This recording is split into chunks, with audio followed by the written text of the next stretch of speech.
Bonjour à vous, ici David Veninck, activateur de l'épanouissement commercial du consultant formateur indépendant, et je vous souhaite la bienvenue dans ce nouvel épisode de la série Vendre avec plaisir. Alors je profite de venir déposer ma voiture en révision pour faire cette vidéo sur un sujet important, celui de la négociation.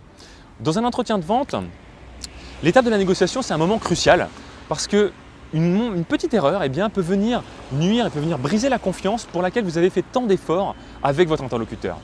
Et ce que je constate malheureusement, c'est que la majorité des consultants que je rencontre et avec lesquels je discute tombent dans le piège de ce que j'appelle le consultant mendiant et brisent leur crédibilité, leur image de marque en faisant l'erreur que je vais vous partager dans un instant. Cette erreur, c'est tout simplement de dire oui à votre prospect. Alors ce que je dis, ce n'est pas qu'il faut dire systématiquement non à votre interlocuteur. Ce que je dis par là, c'est qu'il faut dire oui, mais pas n'importe comment. Il faut dire oui de la bonne manière. Si votre client, par exemple, vous trouve trop cher et qu'il vous demande de baisser votre prix, que vous le faites, que va-t-il penser à votre avis? Qu'est-ce qui va se passer? Pour imaginer ça, imaginez-vous chez un concessionnaire. Vous êtes devant la voiture qui vous fait tant rêver, vous la trouvez magnifique, le prix affiché c'est 30 000 € et il y a un conseiller commercial qui vient à votre rencontre et vous commencez à discuter. Et là, vous lui dites que vous trouvez la voiture un petit peu chère et ni une ni deux, sans chercher à comprendre, le conseiller commercial vous propose de vous vendre la même voiture, non pas 30 000 €, mais 25 000 €.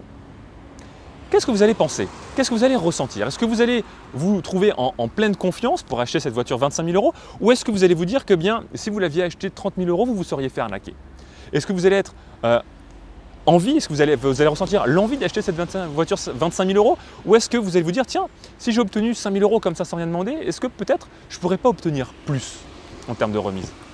Céder aux exigences de ses prospects, c'est le meilleur moyen de perdre sa crédibilité et la confiance de son interlocuteur.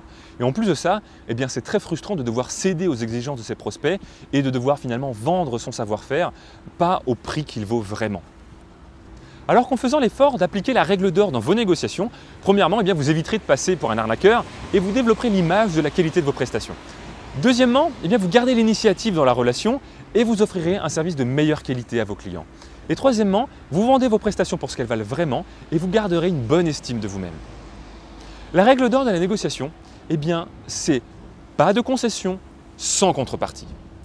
Le prix que vous avancez, le prix que vous annoncez à votre client, il ne sort pas de nulle part. C'est un prix que vous avez travaillé, c'est un prix qui est le fruit de la co-création que vous avez mis en place avec votre prospect, sur la collaboration que vous imaginez faire ensemble et qui est issue non pas du doigt dans le vent, mais qui est issue de la valeur que vous avez imaginée avec votre prospect, de la valeur que votre collaboration va lui permettre d'obtenir.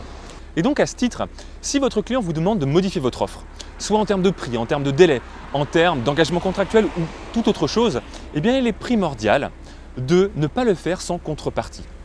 Le budget est trop important? Peut-être qu'il faut revoir le périmètre d'intervention ou alors peut-être qu'il faut prévoir un déploiement par lot pour étaler l'impact financier du projet.